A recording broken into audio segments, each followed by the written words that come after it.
Okay, so hopefully the music isn't too loud for you guys, but I kind of wanted to make a video about the new FNAF book called Bunny Call. But yeah, well, we kind of knew about it a while ago, but I guess everyone's starting to get it now because it said it would release in September, so now I'm sure a lot of people have Bunny Call.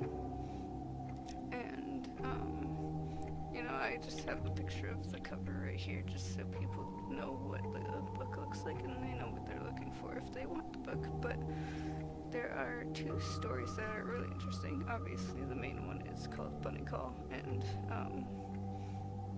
so yeah, I'm gonna read the back so you know what the whole thing is. And people were talking about like, hey, one of the books in this book is going to be a call to FNAF VR and the new game that's coming, so we kind of get a little bit of a call to those two games, and yeah, it's a connected whatever.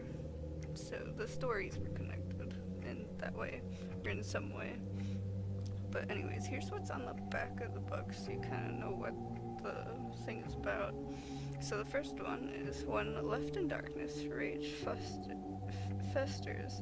Years of frustration with his family accumulate in a loathsome vacation for Bob, who plots a sinister prank to frighten his wife and kids. Which, that one, I wonder if he ended up accidentally killing them or something. I didn't read it yet, but I'm just like, maybe he ended up like killing them or something in the process of trying to scare them. And then the second one is Matt rejects or I can't read words. Sorry. Okay, but he redirects the anger over many failed relationships into a video game and ends up birthing a horrible consequence, which that one is kind of, hey, is that that sounds like the call to FNAF VR and the new game that's coming up. So that one, yeah, because he plays a video game, ends up with some shit going on or some shit happening. And then the last one, the third one, is in room 1280 of Hercules Hospital. Something evil is keeping a man alive. A man with gruesome burns all over his body and iron will to live. So, maybe I was thinking William Afton at first. I mean, this could be set kind of back in time when he did get burned. But like, didn't they lock him up in the room, kind of? But maybe he could have somehow gotten out of there and then went to the hospital. But I was also like, hey, what if it's Michael? Because didn't he kind of have the same-ish thing, I think? Or maybe he didn't get burned. I think it was just like entered and whatever, like scooped him and stuff. So maybe it is William. But I wouldn't rule out Michael that much either. But I don't know. Or maybe it could be whoever burned down Fazbears Fright, because someone would have had to start that too.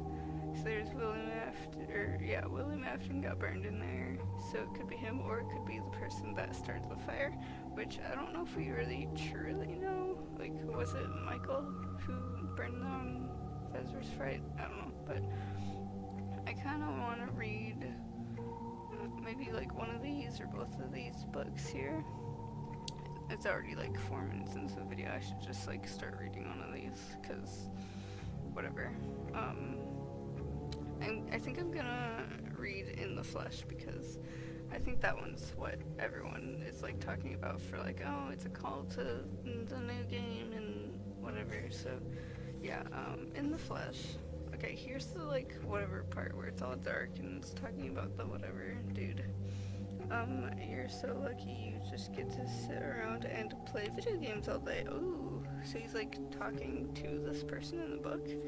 If Matt had $1 for every time someone had said this to him, he actually could sit around and play video games all day instead of going to the office and working and developing the things. Developing the things? What does that mean? What even? Game development is, or was, harder than people thought. Shouldn't it be is harder than that was?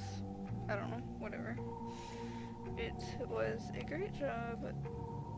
The job Matt has always dreamed of.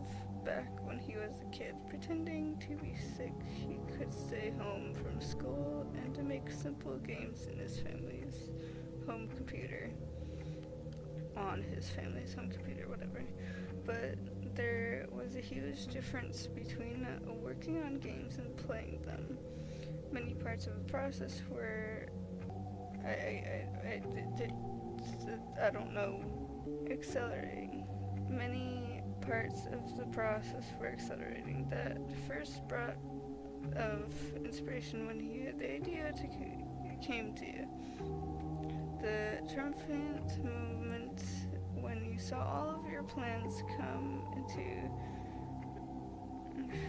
fruition, but between first inspiration and final fulfillment, there was a lot more opportunities for headbanging frustration and punching a fist through the wall rage.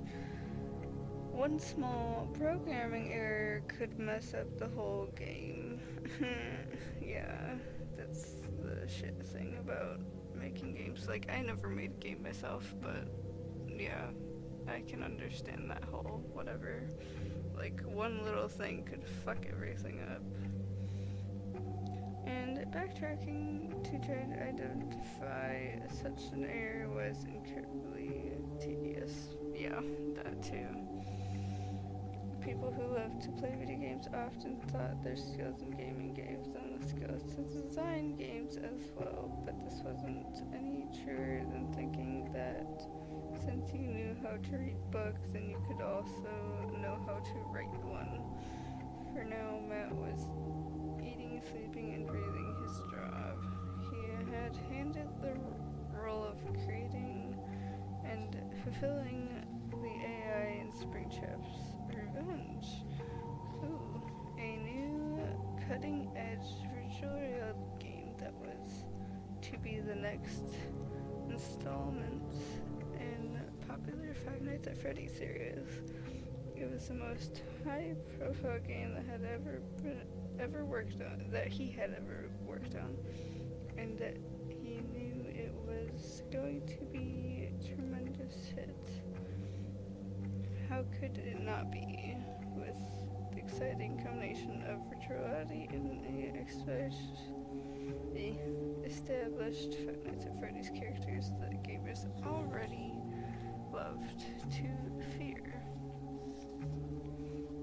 The early glitches of the game had been worked out, and now Matt was about to do what non-gamers assumed the only part of his job was. He was getting to playtest the game. Matt secured the VR headset over his eyes and made sure the whole device fit him tightly. He was going in. So now, he's gonna get into some shit. But yeah. So that's like kind of the first like little part of it, I guess. I don't know, but yeah. Okay, so I am just gonna do whatever summary thingy of this, kind of more of the important things and not so much like the whatever, because I don't want the video to be too long, and I kind of just want like, hey, get to the whatever. But yeah, so I kind of read the first little thing already, but anyways, so he works at whatever game thing, so he makes games, and right now he's making a FNAF VR game, and so now he's gonna play test it, and So he has to put the headset on, of course, because usually VR games are with the headset. But so he goes into the game, and there's two walls on either side of him, and so it's like supposed to be a maze game. And the game is I forgot what it's called again. I forgot. It's like Springtrap's Revenge or whatever. I'm pretty sure that's what it was called. I don't think you know the name of it until a little bit, until you read a little bit. But yeah, there's like whatever maze, and then the seat out in the hall, and there's like no, like he doesn't see any way to go down like another way yet, because it's dark down the other side of the hall, at the other end of the hall. And then there was in the maze, Springtrap is also there, so Springtrap is trying to come after you. So yeah, he sees Springtrap at the end of the hall in the left way to go down. So like mazes, you know how they work. I'm sure everyone knows how they work. But he sees them on the left, and that's like one of the ways to go. I don't know how to explain it. I'm sure everyone knows whatever. Wait, no. So he sees Springtrap at the end of the hall, and then an exit to the left. And then he always wanted Springtrap to look creepy rather than cute. And he remembers that there's an Easter bunny at the mall that he was scared of.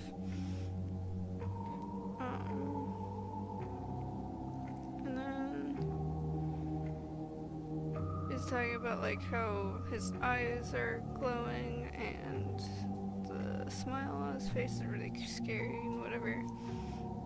And he thinks about how he like did all this research on like horror movies and serial killers and stuff. So he did all of that to try to, I guess, get this right. So to try to make sure he made Springtrap kind of the right whatever. And then the maze is, I guess, really difficult. Made even more difficult by a first-person view. The Springtrap was both swift and stealthy, and then he could appear out of nowhere, basically. And so Matt gets his way to the end of the entrance hallway and decided to turn right. So he goes right, and it was the opposite direction of where Springtrap went. And then he ended up where he knew he would, in a large room with 4 closed doors. And then 3 of the doors would bring him to more of the maze, and then 1 of the doors would have Springtrap kill him. And so he chose a door after going with an eeny, meeny, miny, mo tactic, whatever. And so he went to the door straight from in front of him. He stepped forward, opened the door, and Springtrap got him in the VR game. And the way that Springtrap attacks you in the game is like really realistic, and the way he like kills the player is like really realistic and whatever. And then so he goes, and so yeah, Springtrap killed him, and then there was the game over. And then Matt was mad at himself for choosing the wrong door, And then he was mad at the rabbit for taking such obvious pleasure in his defeat. So he didn't remove that set and he restarted the game. Ran down the hallway until he was in the room with 4 doors again. He went to the door on the left, and he opened the door and Springtrap jumped out again. And then the whole death animation, whatever, with Springtrap and like the player's character. And then, so yeah, there's a death animation that played and then game over again. Matt got mad, tore off the VR headset and threw them on the desk. And then he threw a cup at the wall. And then someone came over to check on him and he was mad at them and whatever. So, and then he's like, oh, I had whatever great years in like college and I had a wife and whatever, and when now he's not married to her anymore, so they got a divorce, and then all the girlfriends after that also like left him, and so like, oh, when him and his wife first got married, it was like, oh, they're so happy and it was great, but then after a while it got stale for him, I guess, and then he wanted to, I guess, just leave or whatever, and then they got into whatever fight and divorced and whatever, and then he started living in whatever apartment thingy, and then he started living with a friend too, like one of his friends started living there too, and they split rent and whatever.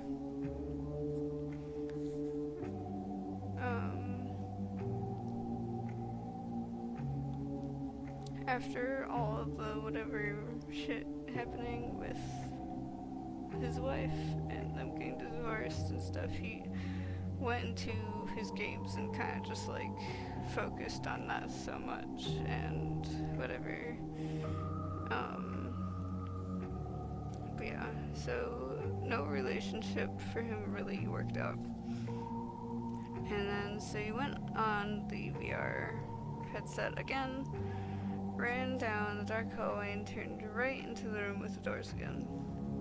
He looked around and chose the door behind him. When he turned it on and opened the door, entrance was clear. He walked down another dark hallway. There's no sign of Springtrap. He went left and led to a hall of mirrors. He knew his way through, of course, because, he programmed the game pretty much. And then he felt like he was being followed, and he went through the maze of mirrors, and then he turned around, and in a mirror he saw the reflection of a big green rabbit standing behind him. And so the rabbit grabbed him and killed him, and so in the game he got killed again. And then it seemed like that Springtrap was laughing at him instead of just laughing at whatever avatar. But yeah, so Matt got mad. Yeah, the character's name is Matt, for if anyone really, whatever. But he was like, oh, I'm in charge, and he's in control of the game, and so he made it so Springtrap would wander the maze alone at night, with no victims to go after, no way out.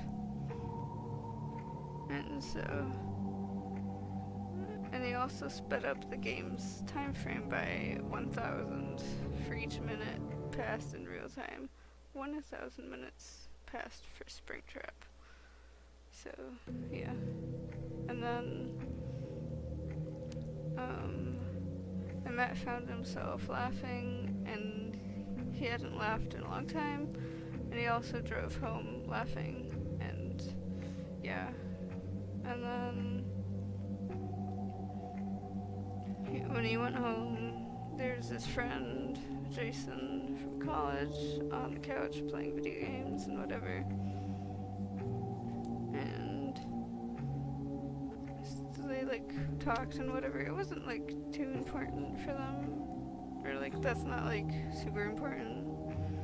And so like they just like got food and whatever, and they watched a show and whatever. And then he was like, oh, hey, it feels like college again, because I actually get to chill with whatever person. We just get to play video games and stuff and whatever. And they watched stuff.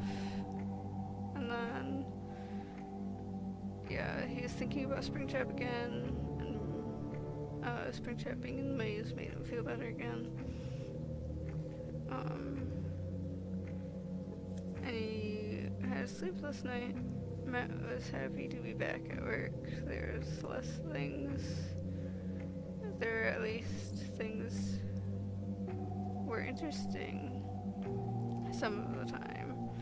And so he got some coffee and he went to go see how Springtrap was doing. And so he put on the headset, entered the game, and he walked down the dim hallway, turning right to arrive in the room with doors. He chose the door on the right. Thankfully, Springtrap wasn't there. And he was granted access to the rest of the maze. He walked around the maze for a long time, but there's no sign of Springtrap. No jump scares, no sneaking up behind him, no quick glimpses of the rabbit in the hall. It was strange. So, since that was weird, and it's like, hey, the game was made for Springtrap to show up by now. Then Matt took off the headset and went to go check on the game program, and for several in-game days, Springtrap had wandered around the perimeters of the maze looking for someone to kill. And, that's what you expected. But what he saw next was not what he expected. After those days with no one to kill, then killing his life was his only purpose, Springtrap seemed to spawn a new version of himself. Immediately, the new version killed the old version. And so that's what happened. Springtrap kept spawning in a new version and killing the previous version, and it kept going in a loop like that for a while. And it was like really weird that Springtrap could do that. Like, what the heck? But it didn't answer where Springtrap was now. The rabbit was programmed into the game's code.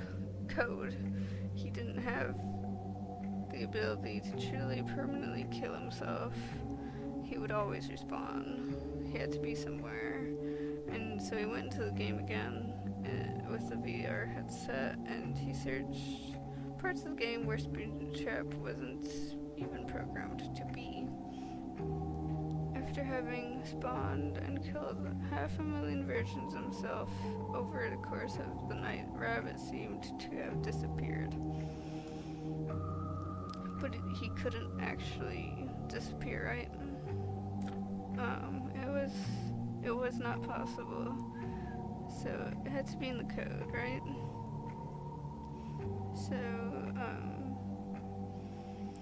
So Springtrap was missing, and he kind of had to figure it out. Where was he?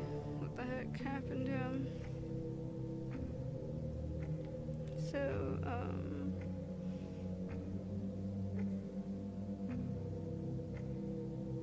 so he was like, oh hey, I could remove whatever stuff, but then he couldn't remove the old program. It wouldn't let him remove the damaged thing.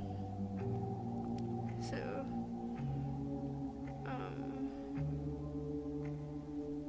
and then it was like, oh, it's like Springtrap scattered himself throughout the game's code.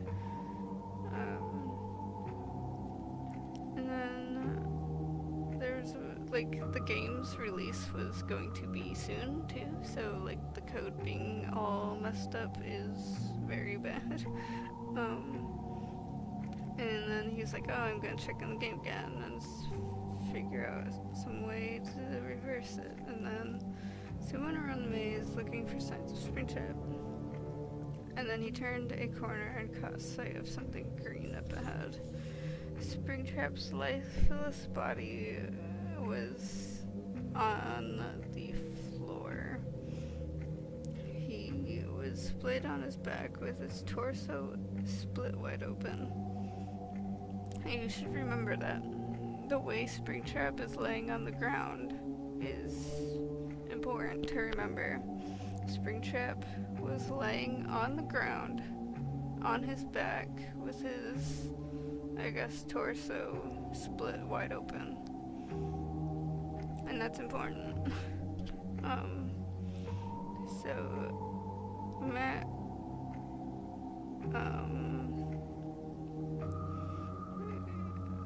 okay, so Springtrap, a blank, sightless stare was horrible to behold. Matt reached up to the rabbit's eyelids to close them. As soon as he made physical contact, Matt felt a sharp sting combined with mild electric jolt. And that's another thing that you should remember, is that he felt a jolt when he touched Springtrap. So, yeah. And then he pulled his hand away from it. So, he was too stressed out to whatever with the game. So, he wanted to go on a date, but he was too stressed out at the state of the game to be in the mood for a date, but Jason had been insistent. So now it was like, oh hey, Jason wanted Matt to go on a date with someone, and they're gonna do like whatever double date, so it was gonna be Jason and his girlfriend with one of her like friends or whatever with Matt. So there was like a blonde girl that came up to the door later that night, and they were gonna go to an Italian restaurant that Matt and his wife went to a lot, so he didn't really want to go because it reminded him of that. And so all of a sudden the doorbell rang. Matt answered to find two young women, one of them blonde and really pretty and whatever. And I guess he kind of started to like kind of flirt with her a little bit. But then Jason came over and was like, oh hey, oh no wait. So Megan, she was a blonde girl, and she said she was Jason's date, and then your date is Ava. And then she gestured towards the brown-haired girl, and Matt didn't even notice standing here, or beside her. And so he thought that Ava wasn't as pretty as Megan, so he was disappointed, which is kind of shitty of him. Like, what are you gonna... But, they kinda... whatever, and then... So they kind of just whatever, and then they go in separate cars. So Jason takes his girlfriend, and then Matt takes the girl that he's supposed to be with in his car. So they take two different cars. And then, so they get, or on the way to the restaurant, Ava and Jason, you know, or Ava and Matt are in there, whatever. And then Ava says something about, oh, you're a video game developer, and then whatever. And then she says that her brother is really excited for the FNAF game. And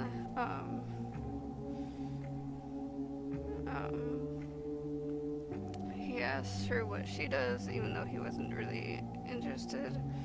And then she says that she works at whatever place that has to do with tech stuff. And Matt says something like, oh, I don't care to talk about work stuff when I'm not at work. So it was kind of like, okay. And then since Matt divorced his wife, it's like, oh, he hasn't been to the restaurant since the divorce. And the restaurant looked the same ever since he left. Like, there's all the lights were same and the music was the same and whatever. And then this waiter or whatever came over and he's like, oh, I remember you used to come here all the time with your lovely wife. And then he's like, oh, she's not my lovely wife anymore. And it was kind of like, okay, what the heck. But anyways, both Jason and Ava ordered spaghetti, and then Matt and then Megan ordered the same thing too. So it was kind of like, oh, they're supposed to be on a date. Like, these two are supposed to be together, and these two are supposed to be together, but whatever food kind of was all whatever, which is kind of like, I don't know, kind of a whatever. But Matt didn't like Ava, but he liked Megan, and Megan was supposed to be Jason's whatever girlfriend. And then so all of a sudden Ava and Jason had to go to the bathroom, so they both went off and left Matt and Megan together. And Matt started hitting on Megan even though she was supposed to be with Jason, and so she was like, what the heck, you're supposed to whatever with Ava, and how could you whatever, because like she's super nice, and then whatever. And then he was also like talking about how the entire time that they were on this like dinner or whatever, he was only talking about like himself and like how great he was, and she didn't like that. And then she was also like, hey, Jason's really nice, he wouldn't just only talk about himself and whatever, and you and Jason are supposed to be friends, and then whatever. So he was like, he got mad at her for being mad at him for like hitting on her, even though he was supposed to be with Ava on this date and not with her. So he got mad at her for being mad at him, and it's like, she had a pretty good reason for being mad at him, so it's like, you shouldn't be like, and it really seemed like he thought kind of less of women, like he looked down upon them, it seemed like, so it was kind of like, what the fuck. But like, it was like, hey, it's another. And then he was like, oh, I'm not gonna take this abuse from yet another delusional woman. It's like, what the heck. But and then he was also like, oh, I hope you enjoy your life of poverty with your nice, caring guy. And he was just saying this shitty stuff to her. It's like, what the heck? She was just trying to tell you to not be weird or shitty to your friend and whatever. And then he left, and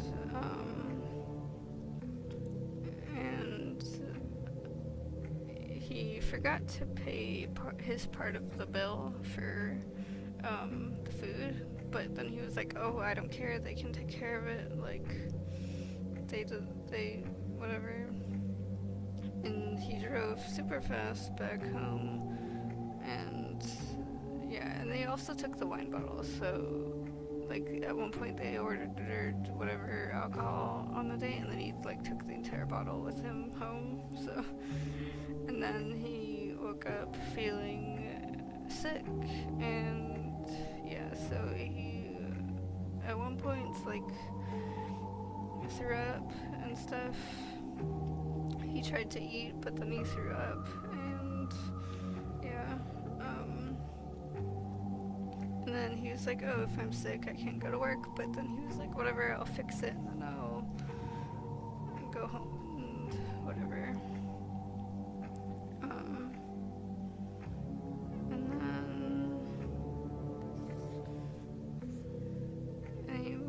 And then he was trying to work non-stop to fix the game. And he tried to look through every manual and whatever to help him. And then he wasn't used to feeling stupid or like a failure, but now he was experiencing both of these feelings. And it was like Springtrap was like tormenting him or whatever. And then there was a knock at the door, and this guy named Gary came in, and he was saying something about like, oh, how's the game going?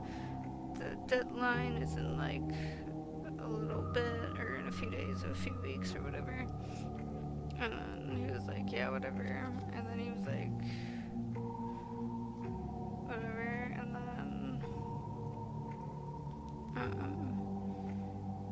And then Matt took a lunch break, not to eat, but just to get out of the office and get whatever air and stuff.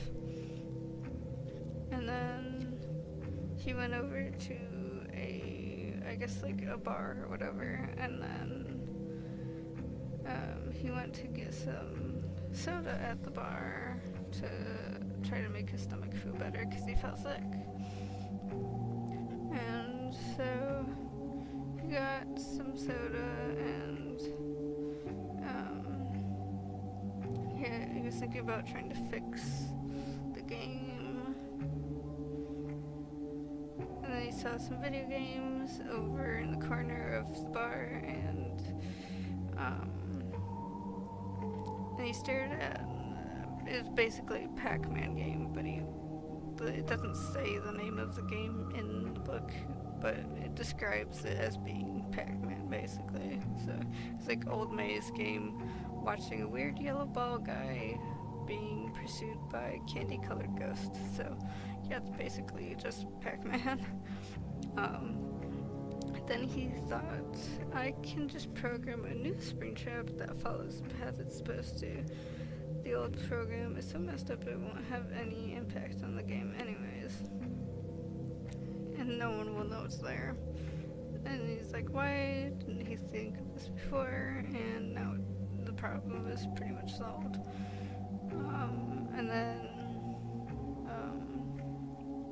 he went back to the office to build a new Springtrap, the one that followed the path it's supposed to. And then this time he wouldn't antagonize the rabbit. He had learned his lesson. And then it jumps to someone else in the game, and it has, I think this kid is supposed to be like late teens, so this kid got his own copy of the game. So he was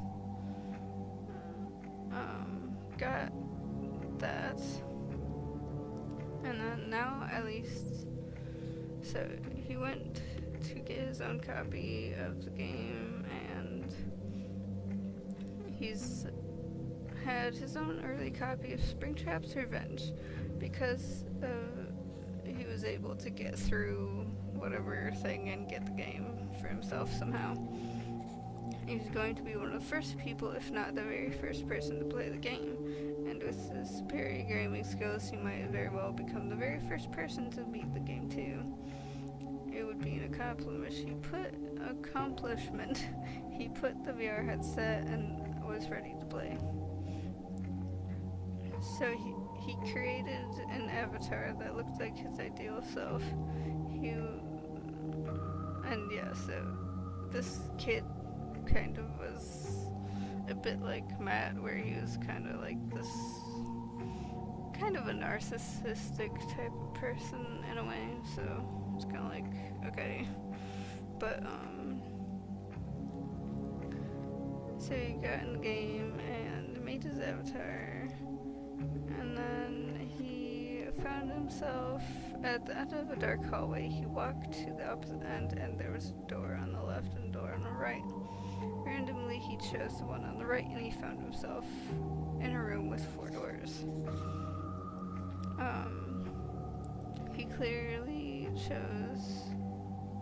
He had to clearly choose one, and from his past experiences with FNAF games, he knew that the wrong choice would result in a jump scare and game over screen. He chose the door on the left and took a deep breath and turned the knob and pulled. It was clear he took the right door. He found himself in another dark hallway. He walked forward until he slammed into a wall.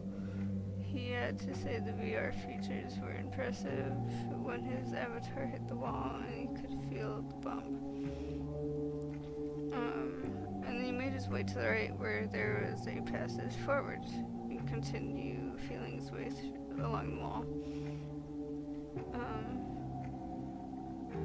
And then the maze was obviously no joke, but if there was one area in his life where he had confidence in himself, it was gaming. He was going to find his way out. It was strange. He seemed like part of the fun was negating the maze, which should be avoiding creepy characters who lurked around the corners and jumped out when least expected. But so far, there was no creepy characters in sight. So he's not seeing any characters at all either. There were no creepy characters in sight, not even a title character. The game was called Springtrap Revenge, so where was Springtrap?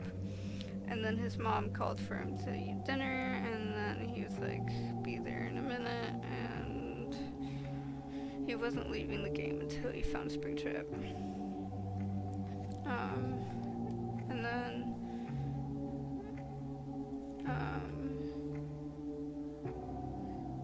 he saw something green sticking out from behind the corner of the maze, and he went to investigate, steeling himself for a scare, but the version of Springtrap he found, while undoubtedly scary, was incapable of jumping out at anyone. Springtrap's body laid motionless, flat on his back, with his abdomen fled open. Springs and gears protruded from the wound. His eyes were open and empty. And he thought it might be a trick, and any second the green rabbit would spring to life and grab him. But the rabbit just lay there, and he made his avatar nudge it with his foot, but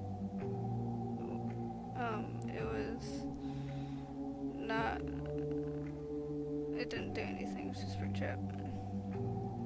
It seemed the game over was for Springtrap. But it didn't make any sense. If the game was about Springtrap getting revenge, why would the supposed main character be dead at the beginning unless the plot turned into some kind of ghost story? So then his mom called up to him again and was like, hey, your food is getting cold, and he kind of pretended that it was like, hey, I'm filling out this job application, even though he was actually playing the game. And he was like, hey, she might leave me alone if she thinks I'm applying for a job. So, and then he went into the game code because sometimes you can do that with games. After a few commands, he was into the game code. What he found made no sense. According to the code, Springtrap had been extracted from the very game that bore his name in the title. The program was entitled Extraction was inexplicably called It's a Boy. And you gotta remember that for later too. The whatever file or whatever it is called, It's a Boy. That's something you gotta remember too. And then jumps back to Matt. And then he was at whatever table. And then he was like gonna go on whatever date again. And then he's like, oh, thankfully she was pretty in her pictures. And then this was their first date, but Matt was having a hard time focusing on the prior chit chat because he was so hungry. So he was like super hungry, and this girl, so he got like kind of a lot of food because he was like super hungry, and then this girl that he was on a date with just got whatever salad with blue cheese on the side. And so he ate all of his food, and then like a lot of it was also kind of like they're talking about like how whatever food is, and then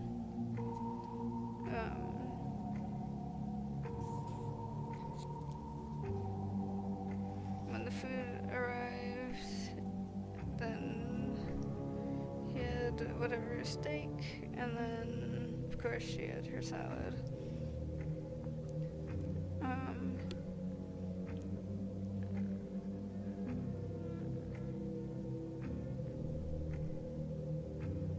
And so he ate his food, and it was kind of like all over the place. And then he wasn't quite sure when he had picked up the large T-bone from the center of the steak and started growling to himself with that animal pleasure, which sounds so weird, but okay. But then he felt Madison's eyes on him. She was sitting across from him, holding a fork full of lettuce in midair, staring at him like he was an exhibit at the zoo. Then a lot of other people who were sitting at tables were also staring at him. He sat down the bone, and he said, I was at the doctor's the other day. He lied. He said I was terribly anemic and I must have needed this red meat from something fierce. And then she said, you must have. She reached into her handbag and pulled out her phone and looked at it for a second. Oh no, she said. And then she got a text from her roommate, and her cat is sick, or my cat is sick, whatever. And then she said, I have to go, and then she left. And so his steak was gone now, and so were the baked potatoes and cream spinach. He reached across the table for the rest of Madison's mostly uneaten salad. It would be a shame for it to go waste. So he also ate whatever food that she didn't eat either. And then he went home and took a shower and whatever. And he looked in the mirror and almost didn't recognize himself. His stomach was definitely bigger. And then he was like, oh, it's probably just from eating food, and was like bloated from eating food. But he was like, whatever. And then all of a sudden it kind of jumps over again, and Matt woke up. He wanted to make it to the bathroom before it was too late, and he went and threw up in the bathroom, and and then it was weird that he still felt bloated after that, because, you know, if you throw up, shouldn't your stomach, like, not be so whatever? It was like a really weird virus or really weird sickness that he had.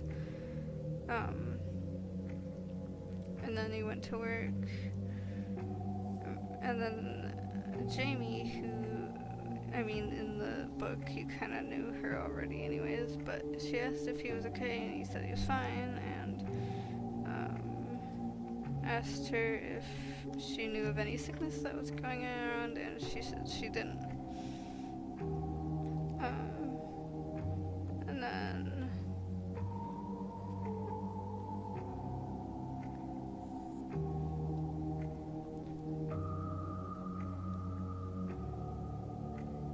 And then there was a meeting for whatever, and he was like, hey, the release date for the game is in 2 weeks, and the reviews from early screaming copies of the game are in, and the results are mixed. According to the reviewers, the storyline is good, the gameplay is challenging, and the number of jump scares is consistent with the FNAF fans expected. So all the whatever, like the story and the gameplay and the jump scares were all what FNAF fans expected. However, every single reviewer agreed that one fact, AI design of Springtrap is sloppy and not up to the game's usual standards. And then Matt got mad, and he's like, oh, is that what reviewers are saying? Matt said, his face heated up with anger. Are you going to tell me who these people are, or are they actually just you? And then Gary was just like, hey, no, I'm just saying that in this competitive climate, nobody can afford to be doing anything but their best work. And Matt says, I always do my best work. In fact, I will be doing some of it right now. If I would be doing some of it right now if it weren't for you wasting my time with these pointless meetings. And so yeah, he got mad, said that the meetings were pointless, and stormed out of the room, and he drove home in rage. And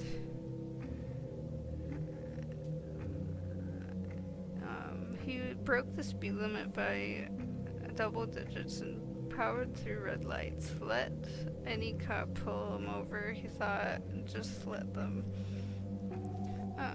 And so he was like really mad, and he was like really hungry, and he still felt sick. And so yeah, he went home. He went through a drive-thru to get food, and then he sat in the parking lot to eat the food that he got at whatever drive-thru.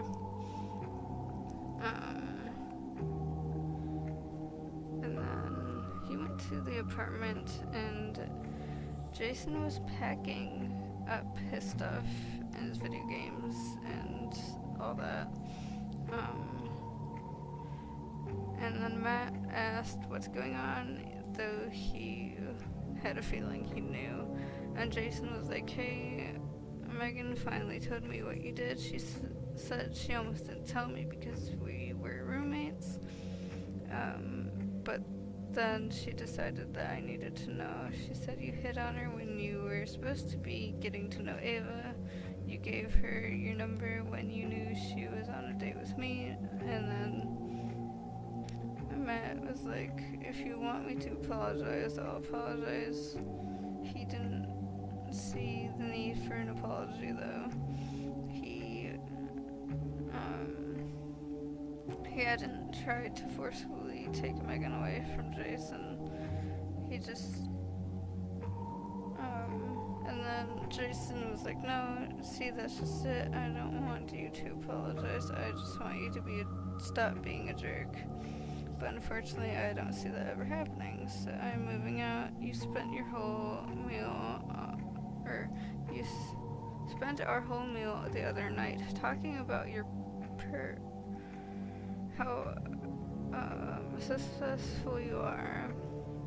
Right before you left us with the bill, you didn't need any help with the rent. You can afford this place without me. And then Matt said, I can, but I want you to stay. He didn't know why, but he had the sudden, desperate need to not be alone. But Jason was like, yeah, whatever. And then, and Ava wanted you to be nice to her, but she didn't get her wish either. She is a super nice person, Matt. She deserved better. And then Matt said, yeah, you fixed me up with a girl with a great personality. Laughing bitterly, you kept the pretty one for yourself. And Jason was like, okay, look, I can't have this conversation right now, I'm leaving. And then he said that tomorrow he'll come grab his stuff when Matt's at work. So he left, and Matt got a beer from the fridge and sat down on the couch. And then he's like, oh, how did things get bad so fast? He didn't really need to ask. He knew the answer. It was the rabbit. He couldn't explain it, but somehow the rabbit was to blame. So he's like blaming all of his problems on the Springtrap, even though I don't think Springtrap's the problem here. The beer tasted sour and unpleasant, and he felt a headache, and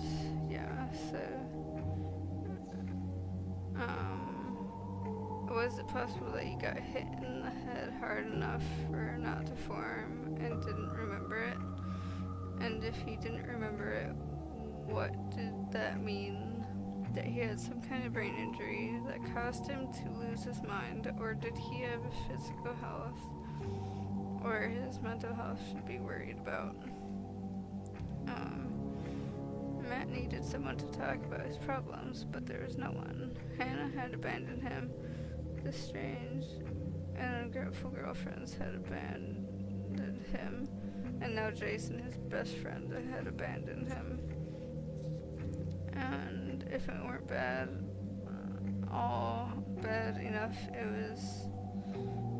he was unappreciated and criticized at work. So perhaps the loneliness was the sad price to pay for his brilliance. And there he goes again, being narcissistic. Like many geniuses before him, he was isolated and misunderstood for the first time in his adult life. Matt found himself crying real tears. And then also kind of jumps to Matt couldn't zip up his pants and put the buckle on and whatever. Yesterday they had been a tight fit, but still a fit, but today they were impossible. So he couldn't fit into his pants anymore, or he couldn't close them up or whatever. So then he was like, oh, don't really have any pants to wear all that much. And then he was like, oh, I have a date in a few minutes. And so he was oh, I need pants. And he dug through the closet and found some pants that would work a bit better. And they wouldn't really fasten, but then he just found a way for them to fit and was like, whatever.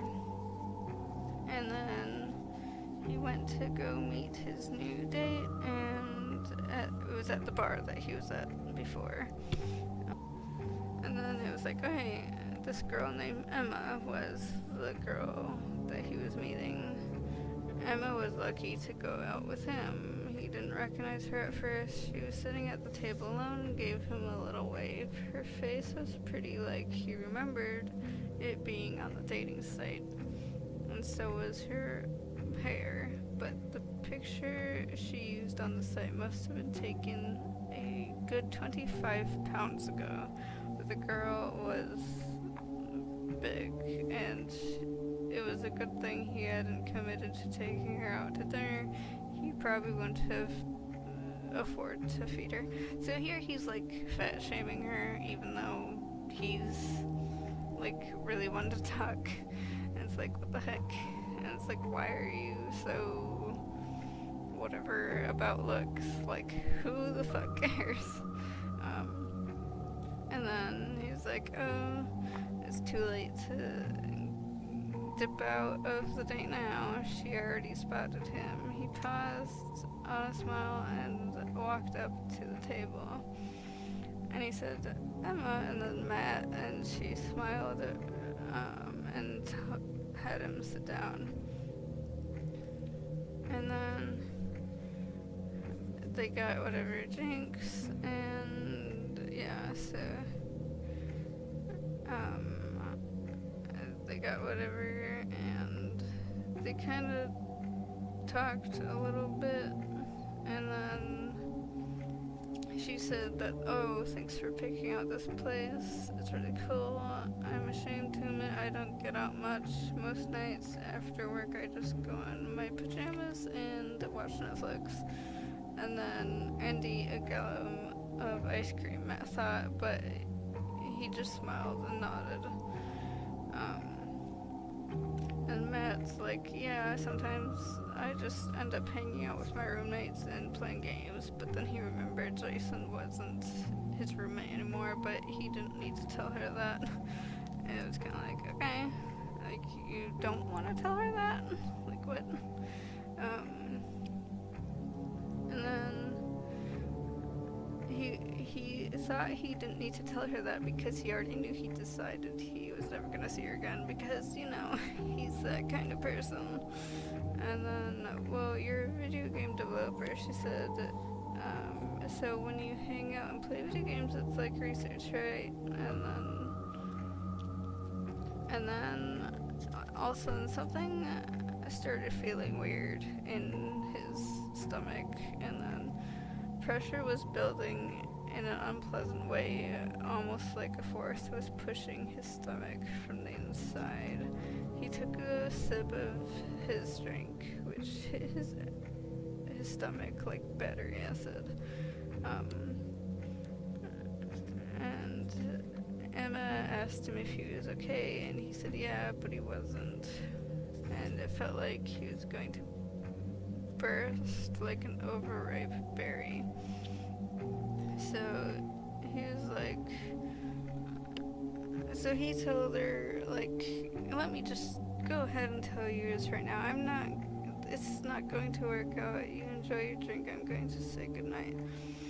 And Emma was like, hey, wait a second. You've barely even talked to me. It's too soon to figure out whether you think I'm an interesting person or not. So tell me, how do you know it isn't working out? And he told her, I'm sure you have a great personality, but when you post a picture of yourself on a dating site, it needs to look like you, not you 25 pounds ago. Emma's mouth dropped. She said, I can't believe you have the nerve to say that to me. And she's like, first of all, it's shallow and offensive, but second of all, have you looked in the mirror? Feel free, they're everywhere in this place. Your picture online is at least 35 pounds ago.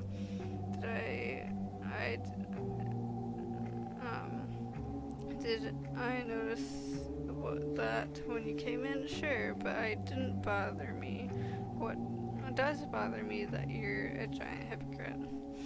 So yeah, he's kind of just shitty about this stuff. And then so he's like, fine, we can agree that this date is over. And he stood up and he was going to leave, and then all of a sudden he heard this pop sound. He heard just pop, pop, pop, pop, and then he felt a cold breeze over his torso. Looking down, he realized that his stomach had caused all of the buttons of his shirt to pop off. And yeah, now his stomach is exposed to the general public to see. Emma laughed. She laughed so hard and snorted. And then she's like, I can't believe it. This has been the best bad day ever. Wait until I tell my girlfriends. Matt tried to hold his shirt closed and he left. And then also the belt buckle on his belt came off and he had to try to keep his pants up. And then he went in his car and drove off, and then he went back to his apartment, and then he changed into a baggy t-shirt and whatever pajama pants again. And he's like, tomorrow he has to shop for new clothes, but what would he wear while he shopped? So it's like, okay, whatever. And the pressure in his stomach was getting worse, and the weird knot in his head was hurting, where it was a really weird bump on his head. And he's like, maybe some medicine will help, and then he took some medicine and some water, and he waited for relief, but it didn't come. Instead, the pressure increased. Even the t-shirt he was wearing felt restricting or whatever. He took off his shirt and laid down looked down at his stomach. The pressure from inside was just pushing on him so much. There was movement underneath his stomach. I felt it pushing on him a bunch more, and he could see shapes showing up under the skin of his stomach, and he wanted to scream as he realized the truth. Something was inside him and it was trying to get out. And so it was like, whatever it was, the pain wouldn't stop. Get it out, he thought. And he squeezed his eyes shut and clenched his jaw, grabbing his discarded t-shirt to bite down on the fabric, just to have some kind of outlet for pain. And so there wasn't really... if he got it out, the pain would stop, but how? There's no place for it to go. So he was like, hey, how do I get this thing out of my stomach? And he kind of grabbed the kitchen counter for support because he was gonna like fall over, and then he looked at the kitchen knives, and he could cut it out. Cutting would relieve the pressure to get whatever it is out. He would be free from whatever burden that was, and he wanted to be free. And so he grabbed the sharpest and biggest knife in the kitchen, and he laid on his back on the floor. Starting the incision was the hardest part, but the pain inside him was greater than any pain he could cause himself. And then he sank the tip of the knife into the top of his abdomen, and then drew the blade downwards, and biting down on the t-shirt so the neighbors wouldn't hear him scream. So, remember that Springtrap in the game was laying on his back with his chest or his torso ripped open. So that you needed to remember that for this. But there was pain, but there was also relief. The pressure stopped. The blood flowed. Matt saw emerging from the incision one long green rabbit ear. The whole rabbit emerged, wet and slimy with mucus, a perfectly formed Springtrap size of a healthy newborn baby. But unlike a newborn baby, the rabbit could pull itself out of the incision, land in a kneeling position on the kitchen floor, and then it rose to a stand. And then the blood loss was making Matt kind of go in and out of consciousness. Yeah, he could see that Springtrap was there somehow, but also not Springtrap. And yeah, so it was like, what the heck?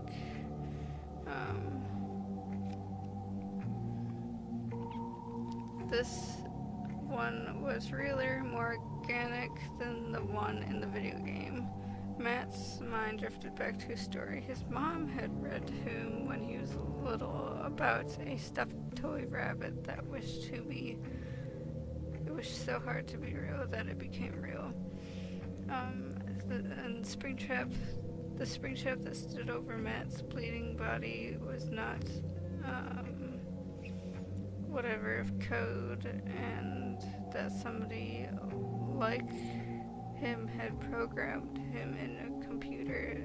The Springtrap was real. So he wasn't code or anything that someone would have programmed. The Springtrap is real. And then the green rabbit sat down on the floor beside Matt and rested Matt's head in his furry lap. It felt nice. Matt was losing so much blood. Could a person lose this much blood and still stay alive? The rabbit stroked Matt's cheek, and Matt didn't know if he heard the word come from out of the rabbit's mouth or not, but it was only if it was only in his head. So he heard the Springtrap call him Dad, but he didn't know if it was actually from Springtrap or it was all in his head. So it was like really weird. And that was another thing where it's like, hey, the code in the game that the kids saw was it's a boy, and so Matt technically, I guess, like in a way gave birth to Springtrap.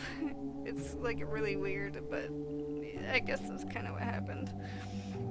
And then this is a time skip to Jason with the police. And so Jason came into the apartment and found Matt laying there dead, and the police were questioning him, and he was like, hey, I just walked in here and found him, and I was gonna move out at about like whatever AM to get my stuff. And he's like, oh, I thought Matt would be at work, but instead I found him here. And Jason was like super like weirded out and felt just, I don't know, it was like really weird. And he didn't want to look at Matt's dead body, but they were like, hey, even if they covered him up, he would still have that like scarred into his brain and whatever. He'd probably still like see it. But then also the police officer picked up some green fuzzy stuff, and it was like an artificial fur from a stuffed animal. And he's like, oh, do you know what this is? And Jason looked at it and was like, I don't know what that is. But yeah, and then that's the end. So Springtrap was like haunting him and like kill him in like a really weird way. So yeah, sorry that this is kind of a long video. I didn't want it to be super long, but it kind of is. I kind of wanted to do more of a summary thingy, but yeah, I kind of skipped a few things, a few lines, and a few kind of paragraph thingies, but whatever. If you want to read the full book, you can go get it yourself, or if you want to have like a word for word thing, then I'm sure someone else has a video about that. So yeah, I guess that's it for this. But yeah, this one was really kind of weird, and I guess it was kind of a call-ish to FNAF VR and the game that is going to come up soon. I think that'll be it for this, because I don't want it to be that much longer anymore. I don't think it should be too much longer anyways, because it's already a really long video, so I guess that's it. So, bye!